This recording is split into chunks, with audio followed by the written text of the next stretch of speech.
Hello everyone, I am Arpita. Welcome to room to geography. तो आज हम डिस्कस करेंगे second stage of Penck model cycle of erosion जो उसने डिस्कस किया था। तो पिछले दो वीडियो से हमने पेंक का जो मॉडल है साइकिल ऑफ इरोशन रिलेटेड वो डिस्कस कर रहे हैं। पिछले वीडियो में हमने ऑस्टेगेंट इंडिविकुलम जो फर्स्ट स्टेज है वो डिस्कस किया है। आज हम डिस्कस करेंगे ग्लेइशफॉर्मिश इंडिविकुलम जो सेकेंड स्टेज है पेंक का जो मॉडल है उसका, तो वो आज हम डिस्कस करेंगे। तो आज का पार्ट क्या है? ग्लेइशफॉर्मिश इंडिविकुलम। ठीक है, तो ये है सेकेंड स्टेज। तो फर्स्ट स्टेज ऑफ स्टेगेंट इंडिविकुलम में क्या हुआ था? वो था वैक्सिंग, मतलब accelerated rate of landform development, मतलब लैंडफॉर्म उस जगह पे राइज कर रहा था। Rate of landform development is जो हायर होता है फर्स्ट स्टेज में देन वर्टिकल इरोशन। तो वैली डिपेंडिंग का जो प्रोसेस है उससे कई गुना ज्यादा होता है रेट ऑफ अपलिफ्टमेंट का प्रोसेस फर्स्ट स्टेज में। सेकेंड स्टेज में देखते हैं क्या होता है। तो फर्स्ट स्टेज में हो गया क्या हुआ? फर्स्ट स्टेज में लैंड मेनली उस जगह पे राइज किया है, लैंड ऊंचा हुआ है धीरे धीरे and V shape type of valley वहां पे बनाया है। सेकेंड स्टेज में मेनली देखते हैं क्या होता है। मेन सेकेंड स्टेज का मीनिंग क्या है? Uniform development of landform. ठीक है, सेकेंड स्टेज में यूनिफॉर्मली डेवलप होता है लैंडफॉर्म का। फर्स्ट स्टेज में क्या होता है? राइज हुआ था, मतलब लैंड अपलिफ्ट हुआ था फर्स्ट स्टेज में बहुत ज्यादा, रेट ऑफ अपलिफ्टमेंट वहां पे ज्यादा था। बट सेकेंड स्टेज में जो लैंडफॉर्म डेवलपमेंट है वो यूनिफॉर्म होगा। ठीक है, This phase may be decided into three sub phase on the basis of rate of uplift and degradation। तो यहाँ पे थ्री सब फेज इस जगह पे हुआ है, मतलब इस पार्ट को हमने थ्री पार्ट में डिवाइड किया है, phase A, phase B, phase C करके। जो सेकेंड पार्ट है इसको on the basis of rate of uplift and degradation. तो rate of upliftment and degradation कैसा हो रहा है उसके ऊपर बेस करके इस पार्ट को हमने थ्री पार्ट में डिवाइड किया है। तो सेकेंड पार्ट जो है ग्लेइशफॉर्मिश इंडिविकुलम, इसका मीनिंग मेनली क्या है? Uniform development of landform. First stage of स्टेगेंट इंडिविकुलम, इसका मीनिंग क्या था? Waxing rate of landform development, मतलब रेट ऑफ अपलिफ्टमेंट उस जगह पे बढ़ते थे बट यहाँ पे यूनिफॉर्मली लैंडफॉर्म डेवलपमेंट होता है। तो इसको हमने थ्री फेज में डिवाइड किया है, phase A, phase B and phase C. तो देखते हैं फेज ए में क्या होता है। Phase A is characterized by still accelerated rate of uplift. ठीक है, फेज ए में स्टिल अपलिफ्टमेंट जो है वो स्टिल यहाँ पे बढ़ते हैं।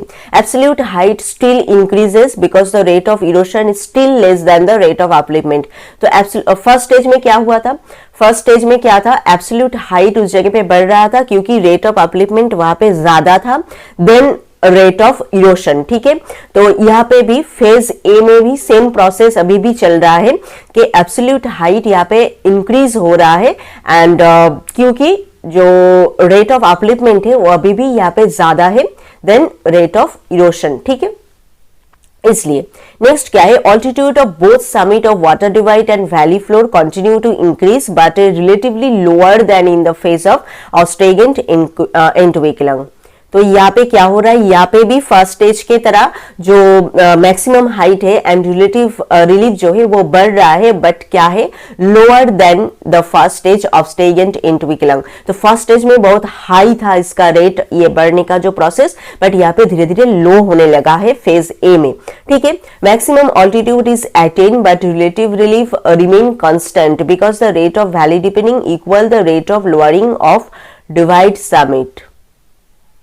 ठीक है, तो मैक्सिमम ऑल्टीट्यूड एंड जो रिलेटिव रिलीफ है यहाँ पे कांस्टेंट होता है क्योंकि जो वैली डिपेंडिंग का जो रेट है एंड डिवाइड समिट का जो लोअरिंग का जो रेट है वो यहाँ पे इक्वल होता है धीरे धीरे। The valley side are characterised by straight slope. Valley side यहाँ पे स्ट्रेट होता है।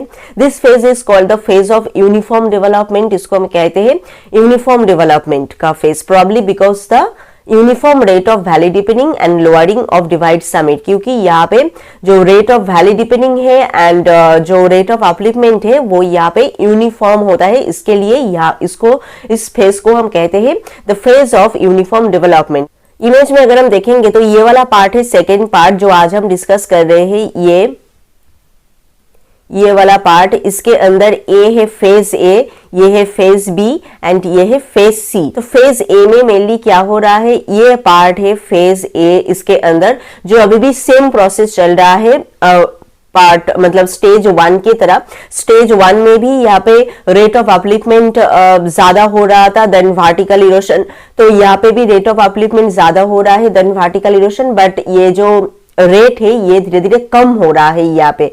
एंड यहाँ पे भी स्ट्रेट एक वी शेप्ड वैली यहाँ पे बना है जिसका साइड है स्ट्रेट टाइप का, तो इसको हम यूनिफॉर्म डेवलपमेंट का फेज कहते हैं, क्योंकि rate of lowering divide summit and rate of erosion जो है यहाँ पे धीरे धीरे इक्वल होता है, इसके लिए इस फेज को हम कहते हैं यूनिफॉर्म डेवलपमेंट का फेज। इस इमेज को अगर हम देखेंगे तो यहाँ पे क्या हो रहा है, rate of upliftment is equal to rate of erosion. तो हमने अभी कहा एट फर्स्ट स्टेज में क्या था, rate of upliftment is greater than the rate of erosion, but second stage में rate of upliftment is equal to rate of erosion. ठीक है, तो सेकेंड स्टेज का ये है फेज ए, जहां पे अभी भी फर्स्ट स्टेज के तरह ही अपलिफ्टमेंट बढ़ रहा है, वर्टिकल इरोशन बढ़ रहा है, बट इसका जो प्रोसेस का जो रेट है वो धीरे धीरे कम हो रहा है। ठीक है, लोअर हो रहा है। जो फर्स्ट स्टेज था उससे ये जो प्रोसेस है यहाँ पे लोअर हो रहा है एंड धीरे धीरे ये फेज यूनिफॉर्म डेवलपमेंट वाला फेज बन रहा है, क्योंकि यहाँ पे rate of valley depending and rate of upliftment यहाँ पे इक्वल हो रहा है। नेक्स्ट है फेज बी। फेज बी में क्या हो रहा है, altitude neither increase not decrease. तो ऑल्टीट्यूड यहाँ पे इंक्रीज भी नहीं होता है एंड डिक्रीज भी नहीं होता है। ये एक बहुत इंपॉर्टेंट पॉइंट है जो फेज बी में हो रहा है। तो यूनिफॉर्मली डेवलप करता है, बढ़ते भी नहीं है, कमते भी मतलब कम भी नहीं होता है।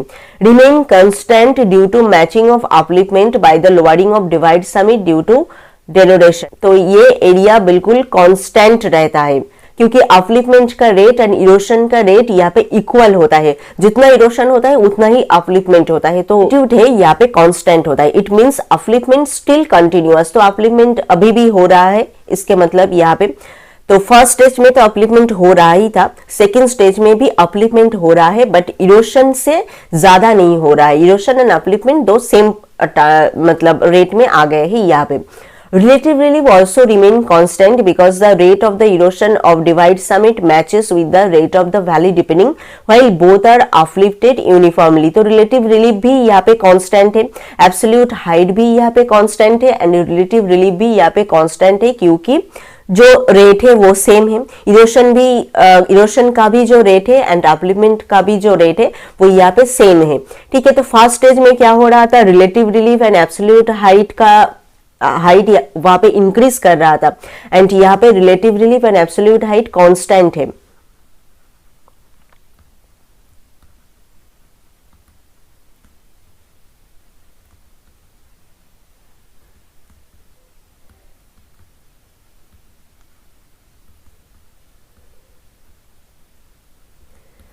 Relative relief and absolute height यहाँ पे कांस्टेंट, क्योंकि रीजन क्या है, रीजन इसका एक ही है, rate of upliftment and rate of erosion यहाँ पे सेम है।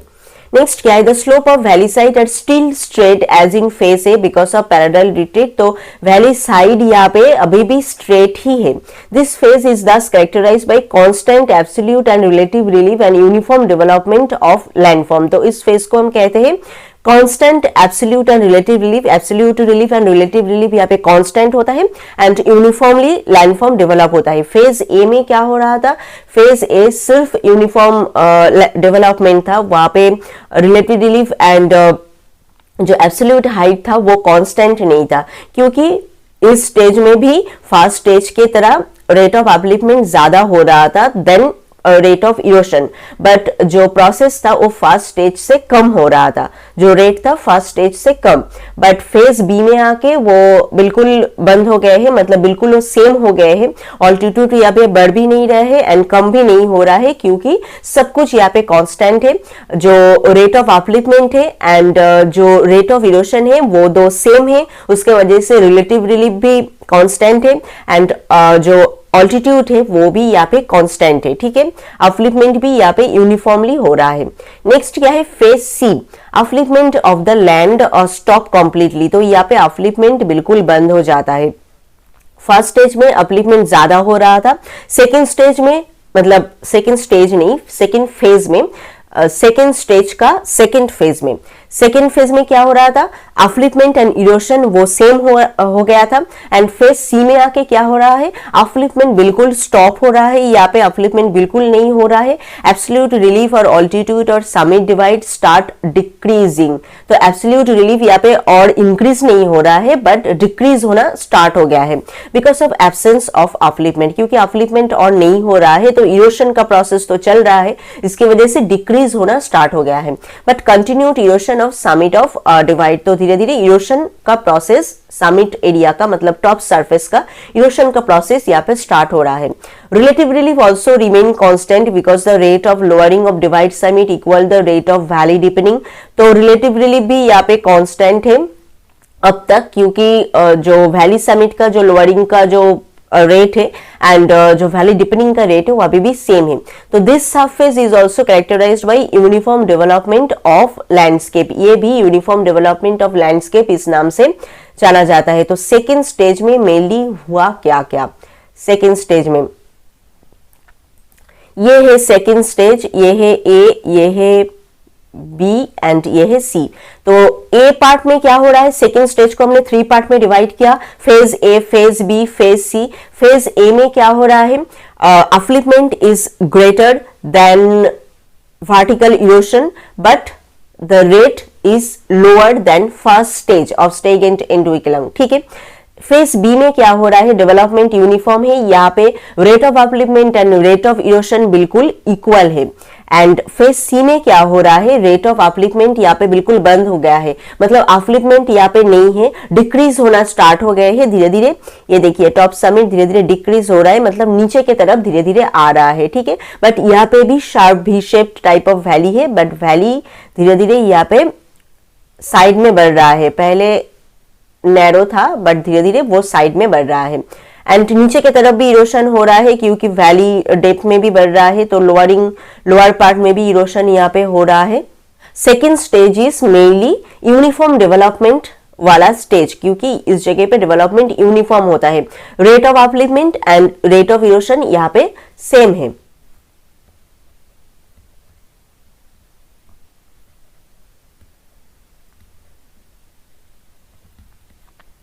यूनिफॉर्म डेवलपमेंट, ये है सेकेंड स्टेज, ग्लेज फॉर्मिज एंडोइकुलम, सब कुछ यहाँ पे कांस्टेंट है। देखिए ये है टॉप समिट, यहाँ पे रिलेटिव रिलीफ, सब कुछ यहाँ पे कांस्टेंट है, सेम है। Rate of upliftment is equal then rate of erosion, धीरे धीरे लास्ट स्टेज में आके यहाँ पे डिक्रीज होना स्टार्ट हो गया है। तो सेकेंड स्टेज में मेनली हमने इंपॉर्टेंट पॉइंट क्या क्या देखा, फेज ए में क्या था,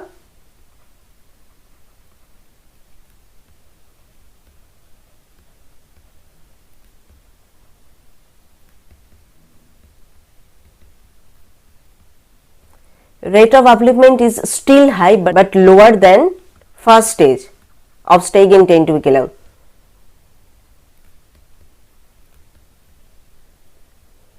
फेज बी में क्या है,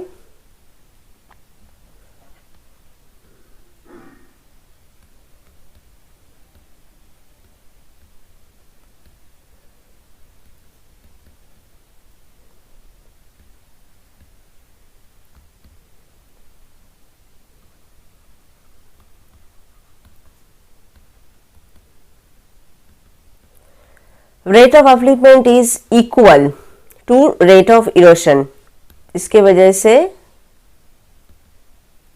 रिलेटिव रिलीफ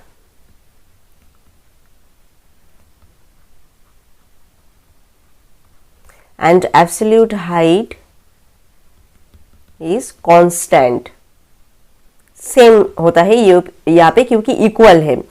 फेज बी में फेज सी में अपलिफ्टमेंट स्टॉप होता है, डिक्रीज स्टार्ट होता है, डिक्रीज होना स्टार्ट होता है, बट फिर भी यहाँ पे जो relative relief and absolute height वो कांस्टेंट रहता है क्योंकि यूनिफॉर्मली ही डेवलप करता है इस जगह पे। बट धीरे धीरे अपलिफ्टमेंट स्टॉप हो जाता है एंड डिक्रीज होना स्टार्ट होता है, मतलब थर्ड स्टेज यहाँ पे स्टार्ट होता है इसके बाद, फेज सी के बाद। तो आई थिंक सेकेंड स्टेज आपको समझ में आ गया है। ये है second stage of cycle of erosion by Penck, उसने जो जैसे डिस्क्राइब किया था वैसे। तो फर्स्ट स्टेज था ऑस्ट्रेलियन टेंटुबिकुलम, वो हमने पिछले वीडियो में डिस्कस किया। आज हमने डिस्कस किया सेकंड स्टेज ग्लेज फॉर्मी टेंटुबिकुलम। थर्ड स्टेज हम डिस्कस करेंगे नेक्स्ट वीडियो में, ठीक है। If this video is helpful to you then please subscribe room to geography. मिलते हैं और एक नए वीडियो में थर्ड स्टेज के साथ। Thank you.